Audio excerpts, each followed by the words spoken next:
Qué alegría, ¿verdad?, poder compartir con nuestra comunidad amada y eso yo lo quiero celebrar, que podemos hacer comunidad juntos, que podemos servir a Dios y a los demás juntos y podemos celebrar que Jesús está aquí. Y como decía la canción, ya no quiero ser igual, solamente Él puede, ¿verdad?, provocar esa transformación en nuestras vidas. Así que celebro que hoy lo podemos conocer un poquito más, que hoy podemos encontrar libertad a nuestra alma, a nuestro espíritu, a nuestro corazón y que hoy también Él nos puede ayudar a descubrir nuestro propósito. Así que hoy es una hermosa mañana para celebrar. Sabemos que hay diferentes situaciones que enfrentamos durante el día, durante la semana, pero hoy, el día de hoy, es un día importante para celebrar juntos en comunidad. Así que les abrazo, les bendigo, estoy feliz de estar aquí y de continuar con esta gran serie que hemos estado, ¿verdad?, discutiendo en las últimas semanas, que se llama, vamos a ver si se sabe en el título. Porque, no, porque es que se enredan, que si profundamente espiritual, no, profundamente humanos y completamente espirituales. Y hoy pues vamos a estar hablando más de cerca de lo que es la cultura de la humildad, pero nosotros hemos ido descubriendo a través de esta serie algo interesante, y es que las cosas más simples realmente son aquellas cosas más espirituales.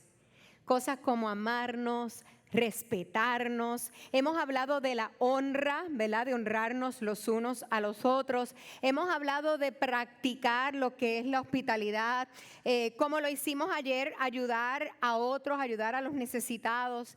Y todas estas prácticas que aparentan ser tan fáciles o que aparentan ser, ¿verdad?, no tan importantes, son aquellas cosas muy, muy espirituales y cosas que traen tanta transformación a nuestra vida que no tendríamos idea hasta que no las practicamos. Así que en estas últimas semanas hemos observado de cerca Romanos 12, donde allí vemos la visión de Pablo acerca de la iglesia. ¿Cómo Pablo ve la iglesia? Pablo ve la iglesia como una iglesia amorosa, así como algo así como Mar Azul. Ve una iglesia amorosa, pero también una iglesia profundamente humana y completamente espiritual. ¿Y por qué no repasar con ustedes lo que dice Romanos 12, 9 al 16? Dice ahí Pablo: el amor debe ser sincero. Aborrezcan el mal, aférrense al bien. Ámense los unos a los otros con amor fraternal, respetándose y honrándose, como hablamos hace unas semanas, mutuamente. Nunca dejen de ser diligentes, antes bien sirvan al Señor con fervor que da el Espíritu. Qué bello esto. Alégrense en la esperanza, muestren paciencia en el sufrimiento, perseveren en la oración, ayuden a los hermanos necesitados, practiquen la hospitalidad, bendigan a quienes los persigan, bendigan y no maldigan. Alégrense con los que están alegres, lloren con los que lloran. Pero hoy nos vamos a enfocar en el verso 16, que dice así: vivan en armonía los unos con los otros, no sean arrogantes, sino háganse solidarios con los humildes, no se crean los únicos que saben. Aquí habrá personas que se creen que son los únicos que saben. Mira, no dijeron nada, qué bueno. Yo a veces me creo que soy la más que sé. En una discusión, en una conversación, ¿verdad? A veces uno tiene tantos argumentos y tanta palabrería que uno jura y perjura, ¿verdad?, que uno, ¿verdad?, tiene la razón. Pero vamos a ir descubriendo a través de este mensaje qué importante, ¿verdad?, es que nos confrontemos con una realidad que va a traer a nuestras vidas hoy libertad. En Colosenses 3:12 dice: por lo tanto, como pueblo escogido de Dios, santo y amado, revístanse de afecto entrañable y de bondad, de humildad, amabilidad y paciencia.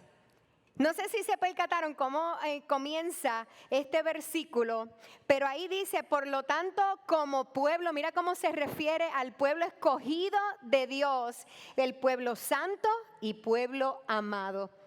Él tenía claro, ¿verdad?, la identidad de que somos hijos, de quienes somos en Jesús. Y ahí dice, revístanse. Si es revístanse, ya están vestidos. O sea, vuélvete a vestir. Recúbrete. Fórrate de bondad, de afecto, de humildad, amabilidad y paciencia. Esa invitación de revestirnos, de volvernos a vestir y de su significado, cuando nosotros vamos al Nuevo Testamento, nos percatamos que se acostumbra a utilizar una metáfora del vestido para referirse a la nueva identidad que los creyentes obtenemos al bautizarnos. Sabemos que cuando nosotros decidimos por Jesús y decidimos convertirnos en sus discípulos y decidimos dejar atrás nuestra vida pasada y comenzar a caminar, ¿verdad?, en esta aventura con Él, lo hacemos a través del bautismo para poder demostrar, ¿verdad?, públicamente lo que está ocurriendo en nuestro interior. Y a través de este acto del bautismo, ¿verdad?, se refleja y se muestra lo que es nuestra verdadera identidad. Así lo establece Gálatas 3:27, donde dice, porque todos los que han sido bautizados en Cristo se han revestido de Cristo. ¿Tú sabes lo que es eso? Esa es una manera, ¿verdad?, de nosotros tomar como una determinación en nuestro carácter y en nuestra apariencia, donde ya no vivo yo, sino que vive Cristo en mí. Donde quizás lo que yo no podía hacer antes, ahora lo puedo hacer gracias a que Él vive en mí, a que Él me ha llenado, ¿verdad?, de su Espíritu Santo. Y quiero que tengamos hoy claro que nuestra nueva identidad está bien alejada de lo que es el orgullo, de lo que es la arrogancia. No es una identidad altanera, no es una identidad que piensa que se las sabe todas, sino que es aquella identidad donde nosotros nos podemos ver y nos podemos proyectar como personas humildes. Pero vamos a la humildad 101, porque sabemos que pudiéramos tener hoy aquí diferentes opiniones acerca de lo que es la humildad. Según Rick Warren, mira lo que dice, la humildad no es pensar menos de uno mismo, sino que es pensar menos en uno mismo. O sea, eso está bien alejado de lo que es el egoísmo, ¿verdad? Que es de lo que nosotros estamos inclinados a pensar en nosotros y nosotros primero y nosotros tenemos la razón y nosotros tenemos que ganar y nosotros tenemos que ser el todo.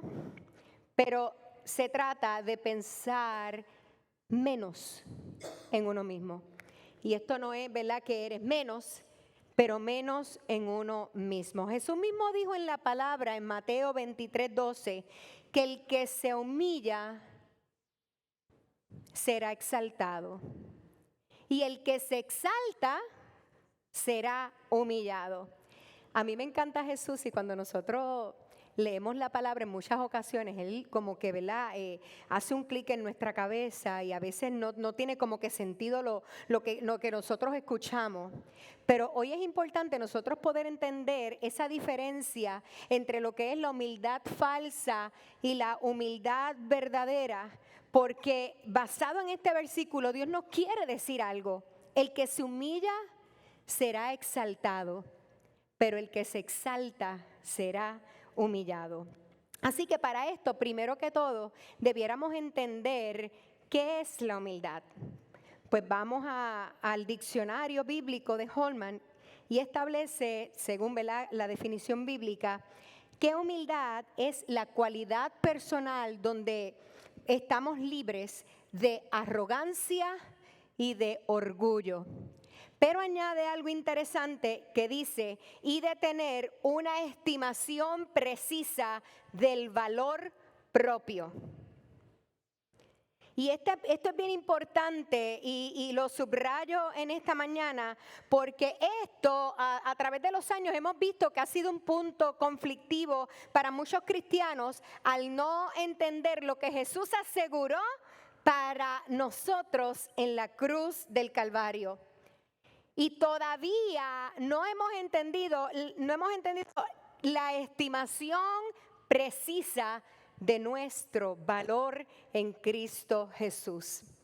Así que cuando yo hablo de que el que se humilla será exaltado, no estoy hablando precisamente de aquel que se castiga a sí mismo, de aquel que se autoagrede, que se menosprecia, que posiblemente participa de un diálogo interno negativo constantemente, sino de aquel que entiende que tiene un valor propio, que tiene una estimación precisa de valor propio, y también entiende que el propósito por el cual nosotros debemos practicar la humildad es porque nos ayuda a reconocer dónde nosotros nos encontramos en nuestra relación con Dios.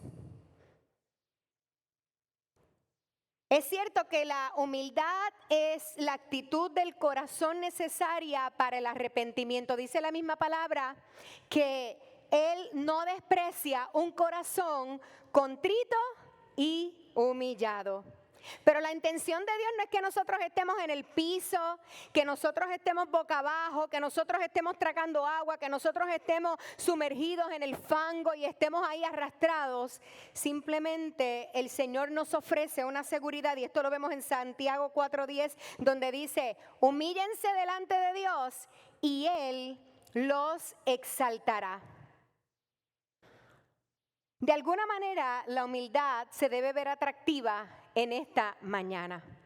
Por alguna razón, Dios quiere que nosotros permanezcamos en nuestro lugar como hijos que somos, reconociendo el valor que nosotros tenemos y enfocándonos en lo más importante para Él, que son las personas. Así que cuando nos humillamos ante Dios, queda claro en esta mañana que Él nos exalta y que Él nos honra. ¡Qué privilegio! Qué hermoso tú poder sentirte honrado y exaltado, no por cualquier persona, por nuestro Padre Celestial. Eso es digno. Así que para tener una idea precisa de nuestro valor propio, es importante que nosotros en esta mañana nos pongamos las gafas de Dios y aprendamos a vernos como Él nos ve. Aprendamos a ver que lo que Él dice de nosotros es mucho más importante de lo que yo digo de mí mismo. Lo que Él quiere hacer, su voluntad, va por encima de mi voluntad. Lo que Él sabe va mucho más por encima de lo que yo sé. Así que eso es tener una idea precisa de nuestro valor propio. Porque si vamos ahora a lo que es la falsa humildad, que es la manifestación del orgullo, es una forma retorcida del orgullo. Y puede parecerles extraño esto que les voy a decir, y es que muchas veces personas con baja autoestima tienen problemas de orgullo. Porque no tienen un concepto quizás saludable de quiénes son. Y lo más seguro, no tienen una perspectiva clara en sí mismo o en sí misma, ¿verdad?, de lo que son delante de Dios. Así que nosotros en la vida, y yo me incluyo, hemos tendido a pensar en un momento dado de la vida que el orgullo, ¿verdad?, tiene que ver con esa actitud o esa disposición demasiado inflada, ¿verdad?, de creerte más que nadie, que sabes más que nadie, que estás por encima de las personas, que vales por lo que tienes. Y es como esa actitud confiada, esa actitud arrogante, esa actitud engreída, ¿verdad?, que no cae bien. La realidad es que no cae bien. En un sentido, en sí mismo es demasiado inflado. Pero básicamente el orgullo hace que tengamos o una opinión demasiado alta de nosotros mismos o una opinión también demasiado baja de nosotros mismos. En un momento posiblemente pudieras proyectarte como una persona, yo no soy nada, yo no merezco tanto, de verdad, si no, yo no sé ni cómo logré eso, porque de verdad yo soy tan poquita cosa. Pero en otro momento quizás, ¿verdad? Hay personas que se jactan y anhelan la aprobación, anhelan el elogio, ¿verdad?, de otras personas. Así que queda claro que los que se exaltan a sí mismos, pero también aquellos que tienen bajo autoestima o también se menosprecian, posiblemente tengan que trabajar cómo se ven, con su autoestima, cómo Dios nos ve. Que hoy la estimación precisa de nuestro valor propio se haga una realidad conforme a lo que Él establece, lo que Él ha dicho, lo que Él ha determinado de nosotros. Así que vemos también que la falsa humildad, que hemos interpretado también como que es una manifestación del orgullo, ocurre cuando nosotros no nos sometemos a la voluntad de Dios y no la aceptamos con gratitud. Dios tiene un plan, Dios tiene un propósito, Dios tiene esa voluntad, pero nosotros, consciente o inconscientemente, nos oponemos a esa voluntad. Quizás nuestro ego está inflado, quizás de alguna manera nosotros pensamos que podemos solos, que nos lo sabemos todo. A lo mejor no lo verbalizamos, pero cuando nosotros evaluamos nuestra vida cotidiana, nos damos cuenta que muchas veces tomamos la decisión nosotros, sin consultárselo a Dios. Muchas veces cuando estamos quizás teniendo una discusión en el trabajo o en tu hogar, ¿verdad? Nosotros estamos continuamente defendiendo nuestros puntos y muchas veces no hacemos un alto para decir, Dios, ¿cuál es tu voluntad? ¿Qué tú quieres con esto? ¿Cómo tú ves esto? Aunque eso vaya muy lejos de tu voluntad. Pero tener, ¿verdad?, esa humildad, esa gratitud y no tener temor, sino la confianza de que su voluntad es perfecta para nuestras vidas. Así que la conclusión es que el orgullo distorsiona la forma en la que nosotros nos vemos a nosotros mismos y en última instancia nos aleja de Dios. Nos aleja de Dios porque su voluntad ya no es lo primero. Su presencia, el llevarlo con nosotros donde quiera que nosotros vamos para que tome papel protagónico en todo, ya no es lo más importante. Y lo vemos en Proverbios 29-23 donde dice que el orgullo termina en humillación mientras que la humildad trae honor. Podríamos hoy decir que la falsa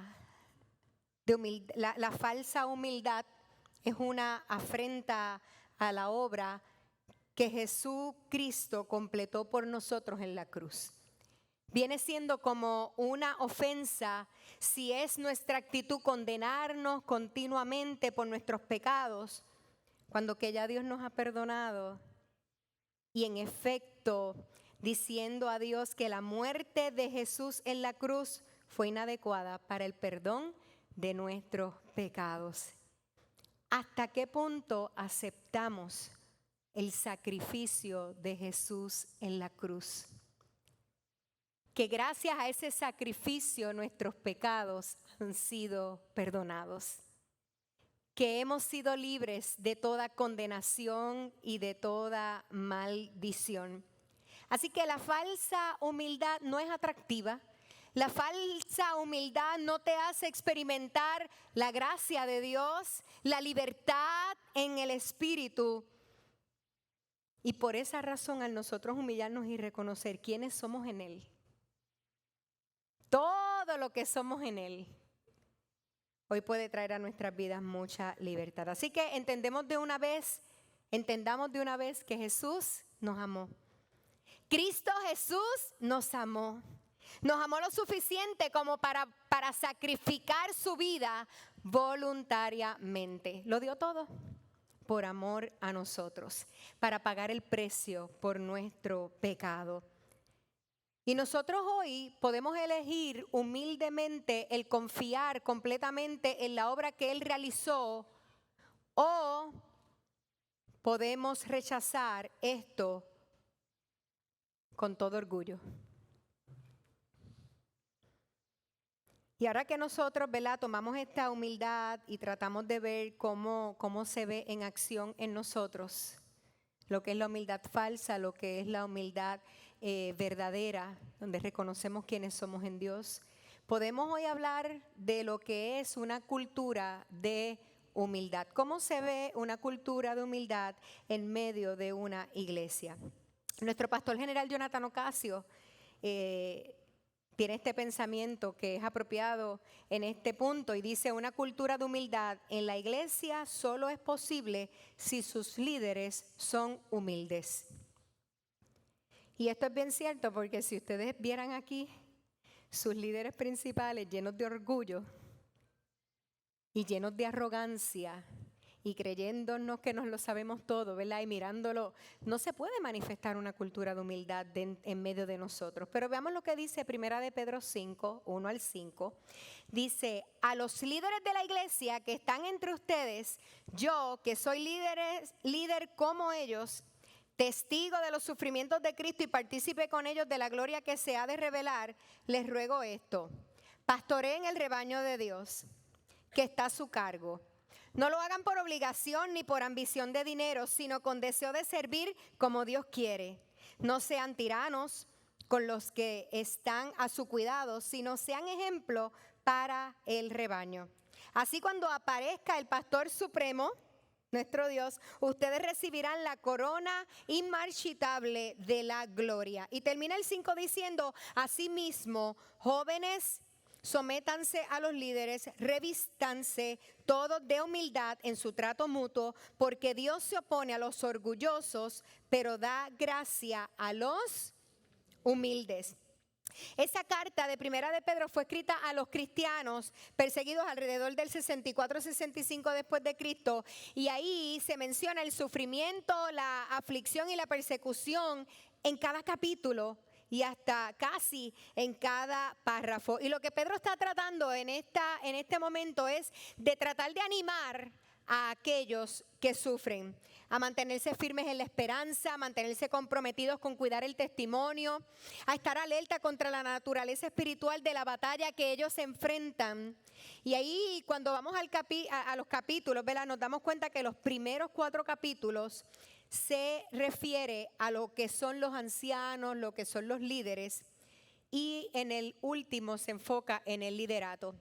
Y para tener una idea, ¿verdad?, de cómo trabaja la iglesia, la cultura de la iglesia, ahí vemos, ¿verdad?, que dentro de los ancianos, que nosotros no les decimos ancianos, pero aquí en la palabra los ancianos se refiere a los líderes de la iglesia. Estos son los pastores, estos son los ancianos, y es otra palabra que a lo mejor para muchos le parezca extraña, pero también ahí están incluidos los diáconos. Y para que tengan una idea, los ancianos son los pastores que nos dirigen. Y los diáconos son los servidores que nos lideran. ¿Cuál es la función de los pastores que nos dirigen o de los ancianos? Es proteger la congregación, es cuidar a la congregación, es alimentar a la congregación, y es dirigir a la congregación. Los pastores protegen, alimentan y dirigen la congregación. Y cuando nos enfocamos en los diáconos, que son aquellos que sirven, ¿verdad?, que son los líderes, ellos son los que cuidan de la congregación, los que lideran y los que sirven a la congregación. Esa es la cultura, ¿verdad?, de nosotros. Y comienza diciendo que aquellos que son más jóvenes en la fe, no son los chamaquitos nada más, sino que aquellos que son más jóvenes en la fe deben someterse a los líderes como los ancianos y los diáconos, aquellos que, ¿verdad?, tienen una mayor madurez en la palabra. Pero cuando nosotros escuchamos la palabra someternos, rápido como que se levanta una bandera y como que, ¿verdad?, suena como si fuera negativa. Como que someternos, nosotros pensamos que es una palabra de control, una palabra abusiva, una palabra quizás opresiva, y sabemos que hay personas, ¿verdad?, malvadas que la han utilizado para eso mismo, para abusar y para oprimir. Pero cuando nosotros vemos bíblicamente lo que es la palabra sumisión, vemos que es una palabra cargada de amor. Es una palabra protectora. Jesús, ¿qué hizo? Se sometió al Padre. Nosotros nos sometemos a Jesús. Y en algunos pasajes vemos que nos instan a someternos los unos a los otros. Incluso en Romanos, en una parte de la palabra dice: sométase toda persona a la autoridad superior, porque no hay autoridad si no es la que es dada por Dios, ¿verdad? Y el que se opone a lo establecido por Dios acarrea condenación para sí mismo. Y aquí Pedro está diciendo, ¿verdad?, que los hombres jóvenes en la fe deben dejarse liderar por aquellos que tienen más experiencia en la fe. De igual manera, las mujeres más jóvenes en la fe deben dejarse liderar por aquellas o por aquellos que tienen mayor experiencia dentro de la familia de la iglesia. Así que cuando resumimos lo que es una cultura de humildad en nuestro medio, estamos hablando de que la sumisión entendida y practicada bíblicamente crea en nosotros un ambiente de bendición, porque crea un ambiente de protección, un ambiente de amor, un ambiente de crecimiento, un ambiente de madurez, un ambiente de vulnerabilidad y un ambiente de sabiduría. Todos esos beneficios ocurren cuando tenemos una cultura donde hay humildad para recibir el consejo, para abrazar el conocimiento, para dejar que una palabra nos rompa, deshaga, nos desmantele, nos haga desestructurar, ¿verdad? Muchas cosas que han sido plasmadas en nuestra mente que no nos han dejado avanzar, pero cuando nosotros asumimos esta postura de que no lo sabemos todo, de que nadie va por encima de nosotros, y somos humildes en abrir nuestro corazón y nuestro espíritu para recibir la amonestación, el cuidado, la dirección, la palabra, la enseñanza, el ejemplo, es grande. Dice la misma palabra cuando termina aquí Pedro, ¿verdad? En un final brillante y concluyente, dice: Dios se opone a los orgullosos, pero da gracia a los humildes. Ahí también en ese versículo quiero recordar que dice: revístanse todos de humildad en su trato mutuo. Y es importante que traigamos a nuestra memoria la imagen de Jesús. ¿Se acuerdan de la toalla? ¿Verdad? Cuando se habló de cuando Él lavó los pies de sus discípulos en Juan 13. Ahí vemos que el mismo Jesús fue un modelo para nosotros. Así que una cultura de humildad en una iglesia comienza cuando aquellos más jóvenes en la fe tienen la actitud de aprender con mayor experiencia y madurez. Jonathan Ocasio. Lo voy a repetir. Una cultura de humildad en la iglesia comienza cuando aquellos más jóvenes en la fe tienen la actitud de aprender de aquellos con mayor experiencia y madurez. Y yo tengo que dar gloria a Dios y dar gracias a Dios, porque esa cultura yo puedo dar fe de que la vivimos aquí en Mar Azul. Yo no puedo hablar de lo que no conozco, quizás puedo hablar de lo que oigo, pero por lo menos donde nosotros estamos podemos contar con unos líderes, ¿verdad?, que siempre están abiertos para escuchar, para admitir errores. Así que usted siéntase en la total libertad, ¿verdad?, de allegarse a nosotros, porque la imagen que nosotros tenemos de nosotros mismos, y me atrevo a hablar, ¿verdad?, por los demás pastores, no es que no lo sabemos todo. No es que estamos por encima de ustedes, no es que somos los más que más, no, sencillamente Dios le plujo, ¿verdad?, tenernos aquí en esta posición, pero estamos igualito que ustedes, con las mismas batallas, con las mismas luchas, intentando todos los días de ser mejores, de obedecer a Dios, de vivir una relación con Él más afín, de obedecerle en todo lo que nos ha mandado a hacer. Y yo creo que eso ha sido tan hermoso porque en medio de esa humildad y de esa vulnerabilidad nos hemos ido fortaleciendo. Así que eso es importante para nosotros como comunidad, porque nada afecta más nuestra relación con Dios y nuestra relación con los demás que el orgullo. Y definitivamente cuando no somos humildes y cuando no aprendemos a vivir esta cultura, definitivamente lo que se va a manifestar es el orgullo y es la arrogancia. Primera de Pedro 5:5 dice, lo repito: revístanse todos de humildad en su trato mutuo, porque Dios se opone a los orgullosos, pero da gracia a los humildes. Entonces, en el tercer y último punto es importante que no nos vayamos de aquí sin nosotros aprender a cómo nos vamos a vestir de humildad. ¿Cómo se ve esa vestimenta de humildad en aquellos que han sido confrontados con esta palabra y quieren vivir esa cultura que el mismo Jesús nos modeló a nosotros? Punto número 1, nos vestimos de humildad cuando escogemos tener la relación por encima de tener la razón. Y esto a veces se hace difícil porque todo el mundo quiere tener la razón. Todos queremos tener la razón. Todos queremos ganar cualquier discusión, cualquier pelea.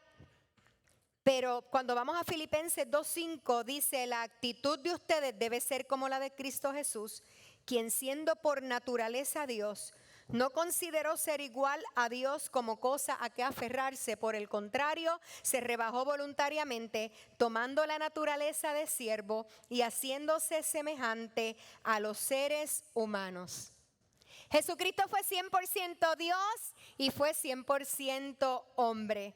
Y Él, fíjense, no tomó forma de rey, no tomó forma de ser un general del ejército, sino que Él tomó la forma de siervo.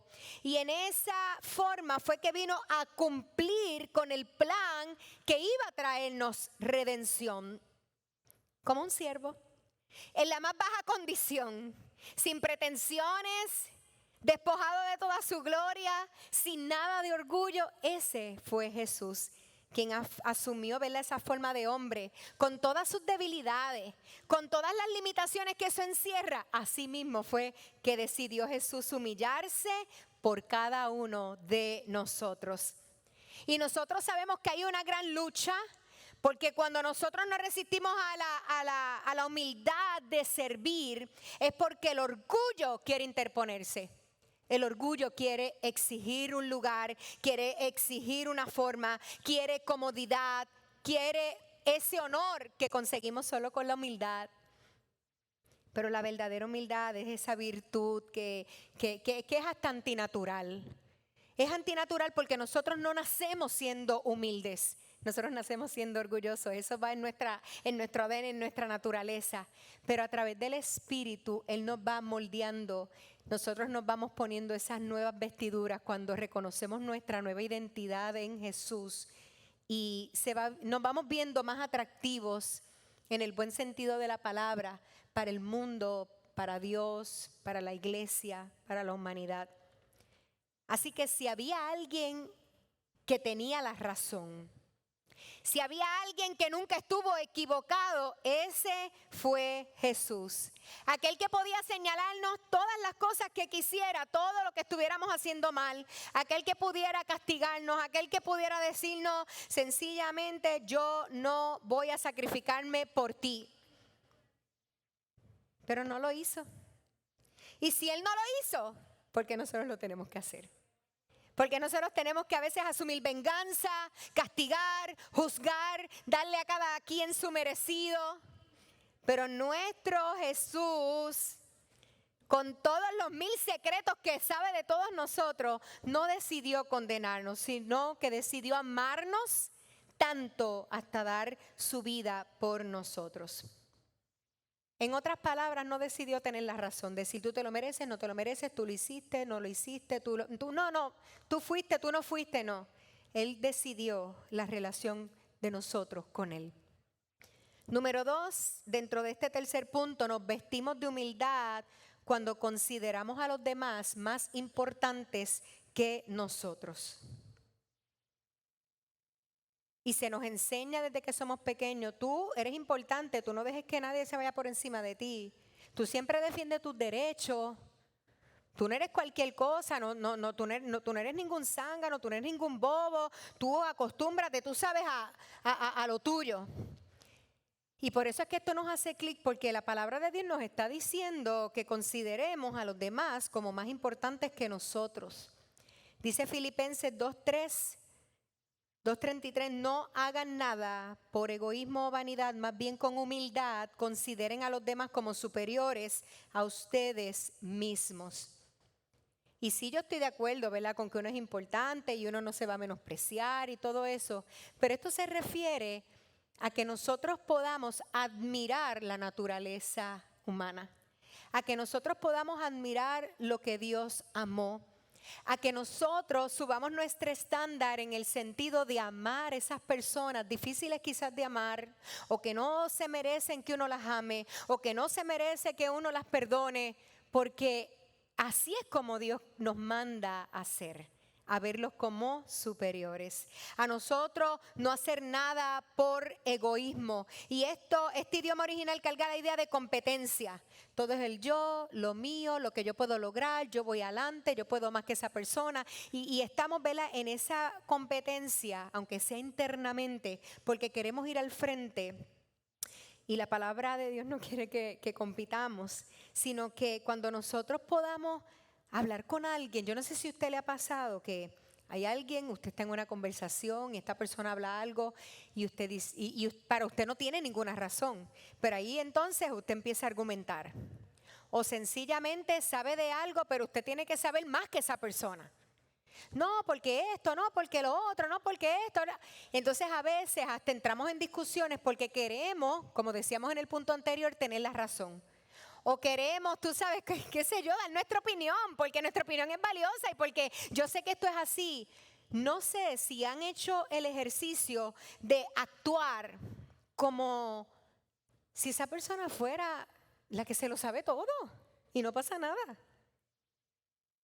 No me considero hipócrita en decirles esto, pero en esto de practicar la humildad y de estar tantos años, ¿verdad?, enseñando la palabra y tratando de vivir lo que predicamos, porque estas son cosas que uno se obliga a hacer.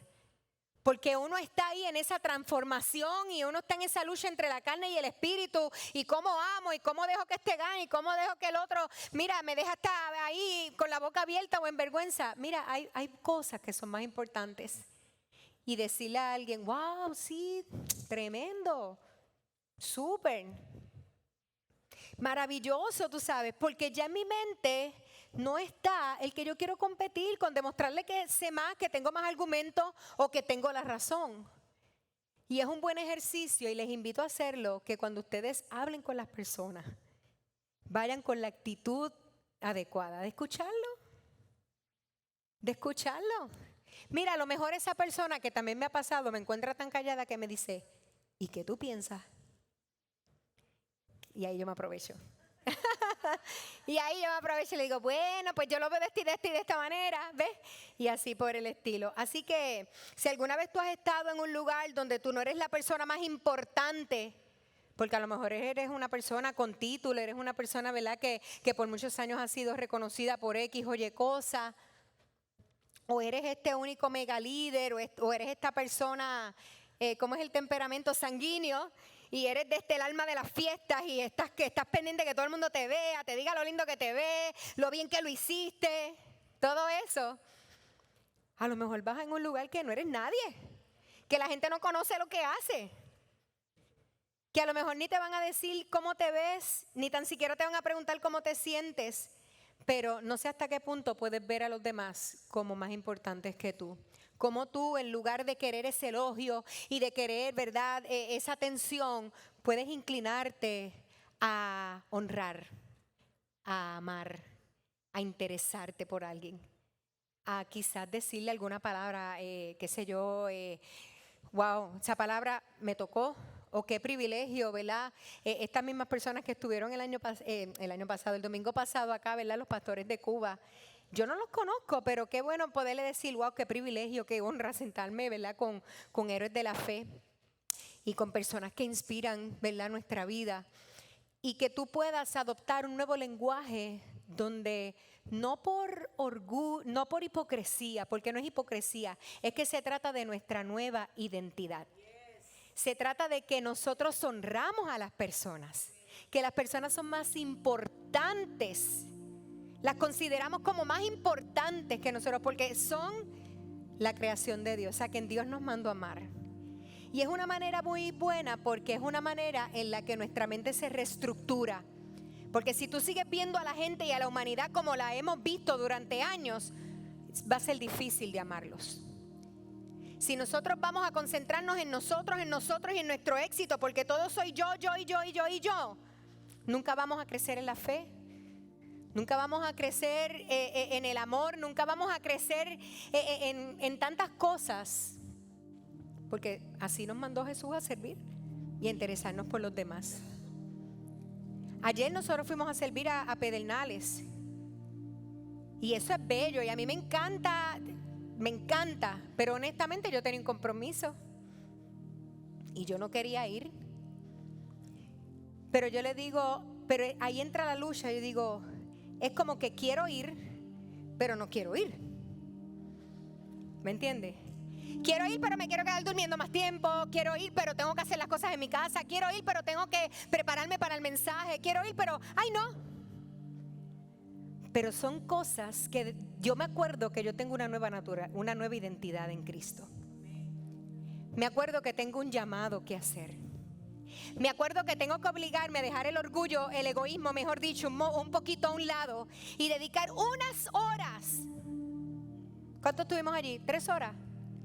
A diferencia de Dixon, que estuvo el viernes con un grupo, ¿verdad?, en la cocina. Luego estuvo antes de las 7 de la mañana aquí cocinando. A lo mejor en Pedernales las personas que estaban allí no saben el sacrificio. Y no estamos esperando que nos los agradezcan. Porque lo hacemos para Dios. Dice la palabra que todo lo que hagamos, lo hagamos como para el Señor y no para los hombres. Porque de Él es que obtenemos la recompensa. ¿Qué hizo esa comida, ese almuerzo? ¿Qué hizo ese mensaje en ese platito? ¿Qué hizo esa sonrisa cuando le dimos la comida? Porque no se oró por nadie. Se oró por muy pocos porque no tuvimos mucho acceso a ello. ¿Qué hizo? Yo no lo sé, pero en medio de desobediencia hay una apertura para que Dios haga lo que entonces Él puede hacer donde nosotros no podemos llegar.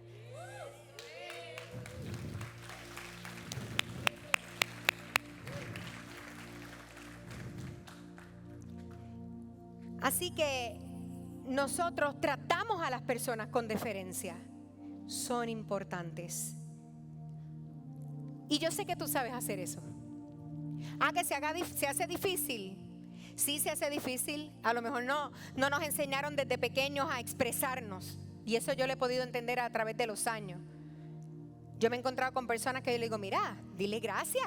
Dile que brutal. Dile que bendiciones. Ay, no, yo no me atrevo. No, a mí eso no me sale. Pero comencemos a practicar que la gente se sienta bien. Así que los que se visten de humildad encuentran la forma de hacer eso intencionalmente. Y tercer y último punto, nos revestimos de humildad cuando mostramos interés en las cosas que le importan a los demás. Si ustedes ven, está bien lejos todos estos puntos del egoísmo. Y yo me ponía a pensar en qué cosas yo he tenido que mostrar mi interés en los demás. Y lo que se me viene a la mente es mi familia, porque eso es lo que yo conozco, lo que yo tengo. Y Alani, que está aquí, que es mi hijastra, yo sé, dime si no conozco tus amigos, de todos tus amigos. Todos los nombres me los conozco. Las clases que está cogiendo, lo que está cogiendo. Le dije ayer hasta que me enseñara los ensayos que había hecho que me interesaba leerlo. A mi esposo, yo sé ya lo que es un submittal. Yo sé ya lo que es. O sea, unos términos que cuando ya él me habla, porque yo no le entendía nada, él me habla del trabajo, ¿no?, de iluminación, todos esos revoluces. Y cuéntame, dime. No, entonces él se asombra, pues yo le digo, oye, ¿cómo está fulano de tal de la compañía tal? Oye, ¿cómo está Mengano y Perencejo de yo no sé qué, la? Ya yo conozco todo, a todos los conozco. Pero también he visto que él se ha interesado porque no lo he logrado del todo, pero en las cosas más saludables, porque siempre me quiere llevar a los fast food, no voy a decir nombre, a comerme los postres más ricos que usted se puede imaginar. Pero él sabe que mi interés es comer saludablemente. No me deja. Pero yo sé que él hace el esfuerzo y dice, déjame ver dónde podemos ir a comer, que Glenda pueda comer ensaladita, sopita y todas esas cosas saludables y ricas que a ella le gusta. Mira, y toma más agua que antes.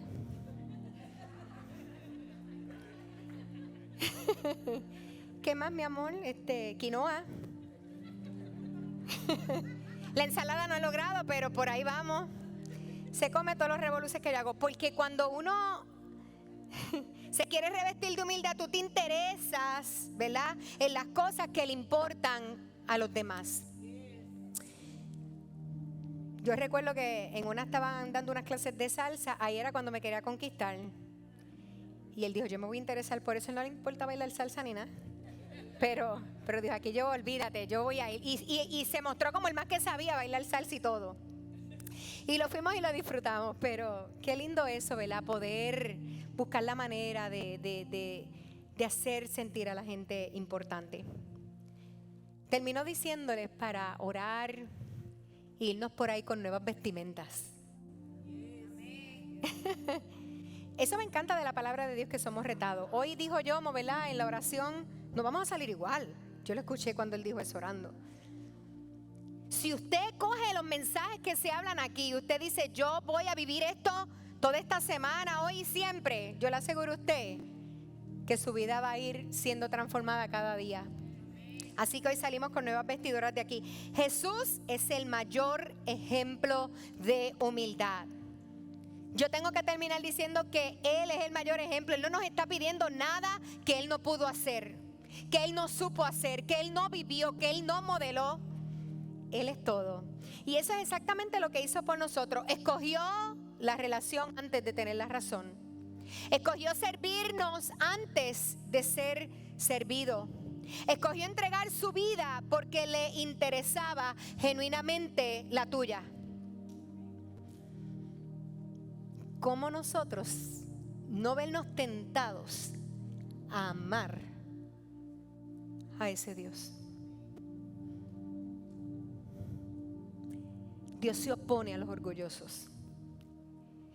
De tan solo yo pensar que Dios mira de lejos al orgulloso y de que Dios se opone a los orgullosos, no me da la gana de ser orgullosa. Tan pronto lo soy, se me quita la gana. Pero da gracia a los humildes. Padre, hoy llénanos de tu gracia. Cuando tú escuchas estas verdades, de verdad que se necesita mucho orgullo para escuchar esto y no rompernos en sus brazos de amor.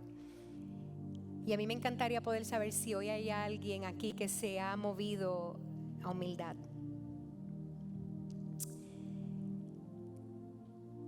Y yo sé que no es fácil, porque lo primero es que tenemos que reconocer si hemos vivido falsa humildad, si hemos dejado que el orgullo, el egoísmo se haya apoderado de nuestras vidas, porque lo hayamos aprendido, porque nuestra naturaleza es así, porque yo sé que hay algunos que se les hace más difícil que a otros.